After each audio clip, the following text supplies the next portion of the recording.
سلام تماشابینان گرامی، خلاصه خبرهای مهم 29 فوریه تاجیکستان و منطقه را از پایگاه خبری بامداد برایتان پیشکش میکنیم.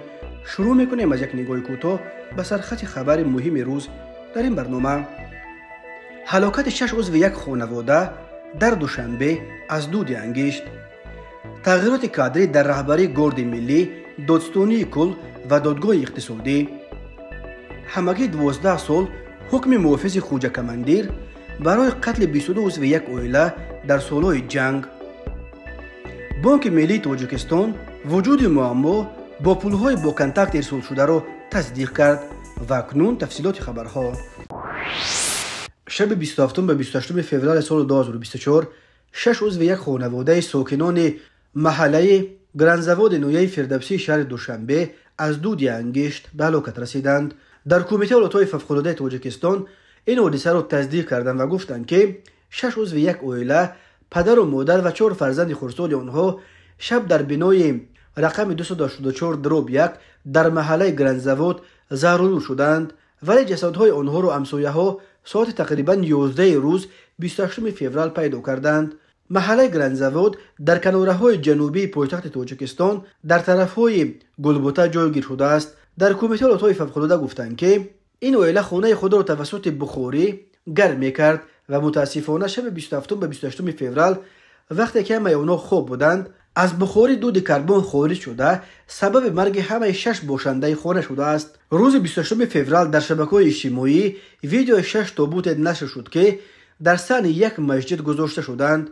مؤلفان ویدیو گفتند که آنها 6 عضو یک عائله بوده از دود انگشت جان دادند. بنا به این ثبت همه ففتیدگان را روز 28 فوریه به خاک سپردند. مرگ یکباره 6 نفر از دود انگشت در حالی است که روزهای آخر با وجود برف و بارشات و سردی فوق‌العاده قدم نامبارک لیمیت برق تا به پایتخت شهر دوشنبه نیز رسید و بسیاری از کاربران شبکه‌های اجتماعی شرکت برق تاجیک و دیگر مسئولان را در مرگ این 6 عضو یک خانواده گناهکار می‌کنند.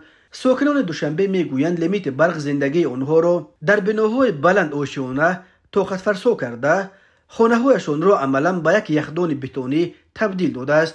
تاجیکستان که پرزیدنتش امامعلی رحمان هنوز چند سال پیش از پایان دوران لیمیت برق و به مال تاریخ تبدیل یافتن لیمیت حرف میزد، در فصل سرمای امساله به لیمیت برای چندین سال آخر بی سابقه در این کشور روبرو شد. عملاً از پایان ماه سپتامبر به این طرف اکثر منطقه های تاجیکستان در یک شبانه روز امکی 6 ساعت نیروی برق میگیرند. در اول هفته روان مقامات برق شهرها نیز از جاری شدن لیمیت برق خبر دادند. کم شدن سطح آب در آبانبارها از جمله در آبانبار بزرگترین نیروگاه جمهوری نیروگاه نورک را دلیل جاری شدن لیمیت نام میبرند، ولی منتقدان میگویند اصل گپ در فروش نیروی برق به خارج و اساساً به افغانستان است که توسط سخیمه‌های کروپسیونی صورت گرفته به دولت یگان فایده نمی‌آورد، بلکه همه پولش به کیسه چند نفر می‌ریزد.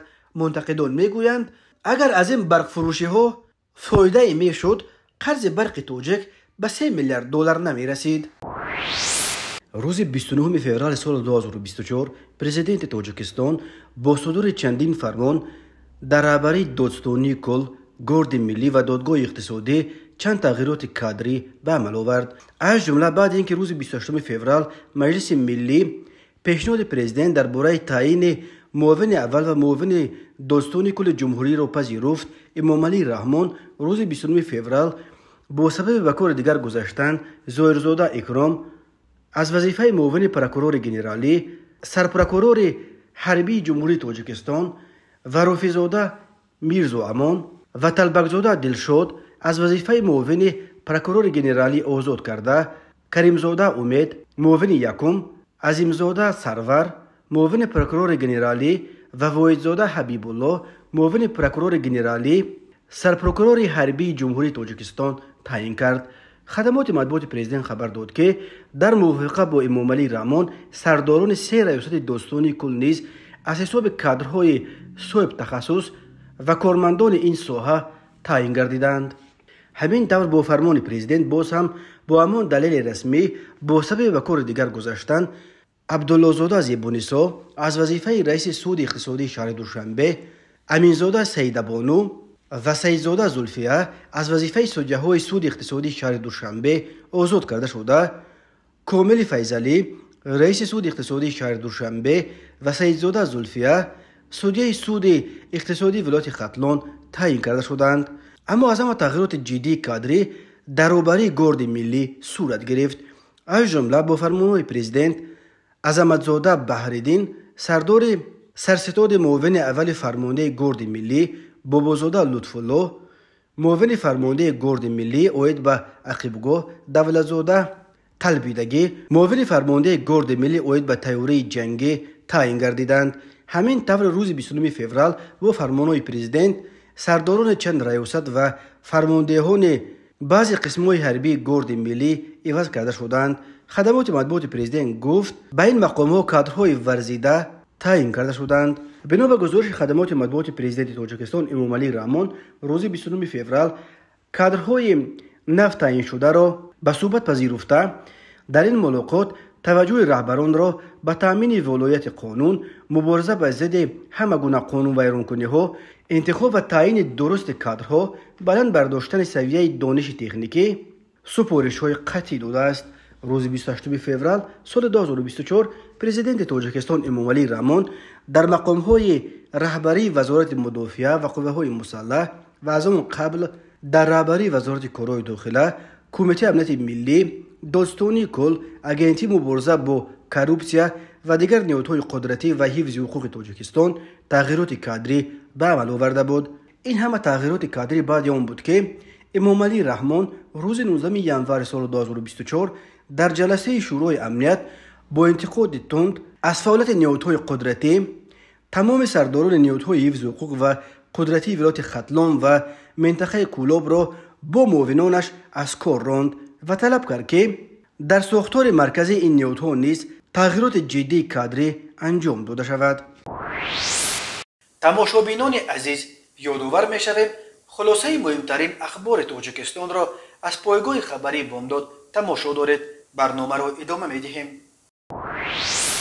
روزنامه باج و خراج نشریه رسمی کمیته انداز تاجیکستان روز 29 فوریه سال 2024 رویخط 23 آوازخوان از انداز قرضدار را نشر کرده افزوده است که شماره آینده رویخط آوازخوان‌های را نشر خواهد کرد که تا خود را در نهادهای انداز ثبت نام نکردند و بدون شهادتنامه یا پتنت، هنرنمایی و پول کار میکنند. اما در رویخط سیاه 23 آوازخوان از انداز قرضدار که قرضشان به اولت تا 23 فوریه سال 2024 از 2178 سامانی تا 104272 سامانی نام تن و چند آوازخوان مشهور دیده می شود. از جمله سنگلی میرزایف بنا به اطلاع مؤلف طاهر ذکرالله از انداز 10619 سامانی، قرض غالب جان یوسفوف 5014 سامانی و علی شیرخان عباداللهیف 19317 سامانی قرضدار بودند.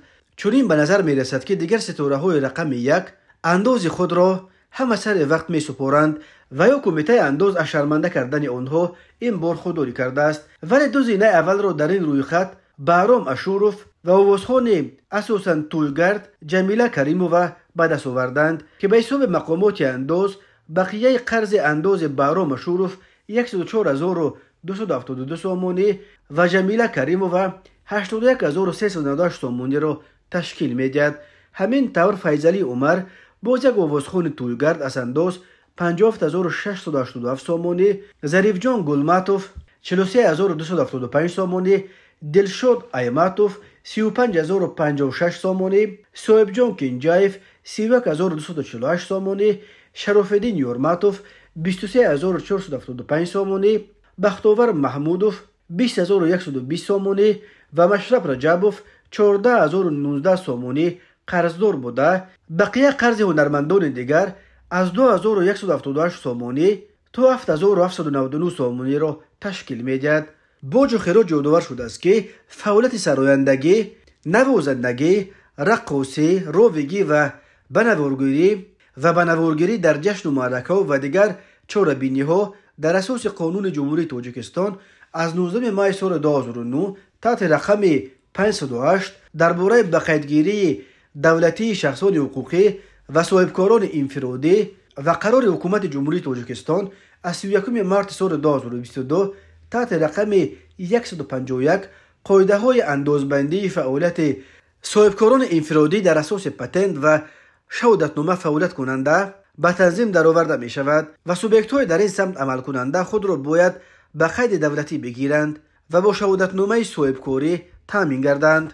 اما می افزاید نشریه اگرچه یک قسم هنرمندان فعالیت خود را در اساس مقررات قانونگذاری سایه انداز برو مانده، عهده‌داری های انداز خود را سر وقت و در حجم پوره اجرا نموده ایستادند، ولی قسم دیگر به پرداخت سر وقتی اندازهای مقرر شده بی توجهی ظاهر کرده در نزد بودجت از حساب اندازها قرضدار شدند.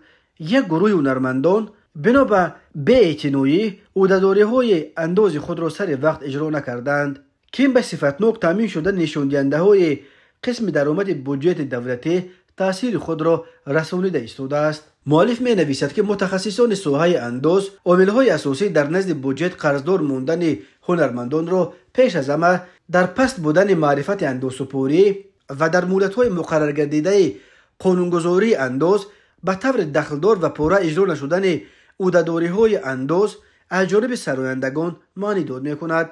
ذکر شده است که تا 1 ژانویه سال 2024 مبلغ بقیه قرض اندازهای سرایندگان زیاده از 570,000 سامانی را تشکیل میداد. در نتیجه کاربری و چاره‌جویی‌های مقامات انداز تا 23 فوریه قرض سرایندگان 68,000 سامانی کاهش یافت. یادآور میشویم برج خراج اخیراً روی خط بلاگرهای از انداز قرضدار را نیز نشر کرده بود. یک ساکن ولایت ختلان به گناه کشتار 10 نفر در زمان جنگ شهروندی در تاجیکستان به 12 سال زندان محکوم کردند. یوسفبک سولیوف محافظ فرمانده سابق فرانت خلقی خوجه کریموف ملقب به خوجه کماندیر به آن گناهکار دانسته شد که همراه 10 شخص مسلح در ناحیه خراسان در کشتن 22 عضو یک عائله دست داشت. حادثه تیر ماه سال 1992 روی داده است. به نقل یکی از شرکت کنندگان مرافعه، یوسف سولیوف در سخنان آخرین در دادگاه گفته است که حمله سلاح به دستان در جای حادثه بود اما کسی را نکشت. پیوندان قربانیان حکم را سبک دانسته بازبینی آن را طلب دارند. حکم را دادرس دادگاه شهر باختر نجم‌الدین صدرالدین‌زاده روز 23 فوریه امسال صادر کرد. طبق آن یوسف سولیوف جزا را در زندان نظامش سنگین می‌گذراند. یکی از منابع آگاه گفت سولیوف بر اساس بند 104 قسم 2 کدکس جنایی تاجیکستان یعنی کشتن 2 نفر یا از آن بیشتر گناهکار دانسته شده دادستانی به او 15 سال زندان را طلب کرده بود. سولیوف را در ماه ایول سال 2023 با درخواست مقامات تاجیکستان در روسیه دستگیر و سپس به دوشنبه فرستادند. مقامات تاجیکستان از آن وقت تا حال درباره حادثه حرفی نگفتند. دادستانی کل روسیه روز 4 ایول سال 2023 در صفحه‌اش در تلگرام نوشته بود که کشتار عضو یک خانواده 14 اکتبر سال 1992 در دهه سربند نوحه خراسان اوزره اتفاق افتاده است. در اظهارات دادستانی کل روسیه گفته می شود در میان قربانیان یک زن حامله هم بود. هدف آنها غارتگری و از خودکنی مالکیت بوده است. پس از قتل اعضای خانواده گروه سولیوف جسدها را بنزین ریخته با ماشین جبردیده ها از جای حادثه فرار نمودند. در این کشتار 2 نفر جان به سلامت بردند. اطلاع داده بود دادستانی کل روسیه. یکی از آنهایی که در این حادثه زنده مانده است بختاور عبداللهیف است. وی گفت آن زمان همگی 11 سال داشت. 9 مرد و 13 زن از جمله خواهرمان، مادر و بیبیم را کشتند. قربانیان از 10 تا 55 سال داشتند. نقل کرد بختاور عبداللهیف. کوشش برای صحبت با نزدیکان یوسف سولیوف تا این دم نتیجه نداد. بنا به اطلاع بختاور عبداللهیف خود او در مرافع دادگاهی گفته است همراه شخصان مسلح در منزل زیست کشته شده ها بود ولی تیر نزد و کسی را نکشت. دادرس یوسف سولیوف پرسید که چرا پیش روی دیگران را نگرفت و کسی را نجات نداد. در پاسخ نمیدونم گفت. نقل کرد بختاور عبداللهیف. مقامات تاجیکستان در گذشته درباره بازداشت و حبس بعضی از افراد متهم به صادر کردن جنایت در زمان جنگ داخلی خبر دادند. یکی از آنها فرمانده پیشین فرانت خلقی خوجه کریموف که بعد 20 سال فرار در دبی دستگیر و به دوشنبه آورده شد. او را در ماه فوریه سال 2022 به 21 سال زندان محکوم کردند. اما بسیاری از جنایت‌های جنگ سال‌های 90 در تاجیکستان تا هنوز ناگشوده باقی مانده است. بانک ملی تاجیکستان روز 28 فوریه سال 2024 در یک اطلاعیه رسمی تصدیق کرد که بعد منع فعالیت نظام پولفرستی کانتاکت معمای گرفتن مبلغ‌های توسط نظام مذکور انتقال گردیده و بازپس گرفتن مبلغ‌های انتقال شده به وجود آمده است و بانک ملی این مشکلی را زیر نظارت قرار داده با نمایندگان کانتاکت در تماس بوده جهت اجرای عهده‌داری‌های این شرکت در نزد شهروندان کار برده ایستاده است. بانک ملی تاجیکستان در اطلاعش گفت با توجه شهروندان رسانیده می شود که با قرار بانک مرکزی فدراسیون روسیه از صحنه 21 فوریه سال 2024 اجازتنامه برای انجام دادن عملیات‌های بانکی از کیوی بانک که اپراتور نظام پرداختی کانتاکت می باشد بازخوان گردید. در این اثنا فعالیت نظام پرداختی کانتاکت در تمام کشورهای دنیا از جمله در جمهوری تاجیکستان از جانب مأموریت موقتی کیوی بانک پورا محدود کرده شده، پرداخت یا بازخواند مبلغ‌های قبلا انتقال داده شده غیر امکان گردید. با دقت شهروندان رسانیده می شود که عین حال معمای گرفتن مبلغ‌ها توسط نظام مذکور انتقال گردیده و بازپس گرفتن مبلغ‌های انتقال شده جای دارد. بانک ملی تاجیکستان حالت مذکور را زیر نظارت و مانیتورینگ قرار داده با نمایندگی نظام بالا ذکر در تماس می باشد و جهت اجرای عهده‌داری‌های نظام در نزد شهروندان کاربری نموده ایستاده است. همزمان در مورد پیدا گردیدن معلومات نو علاوه‌اً خبر داده می شود.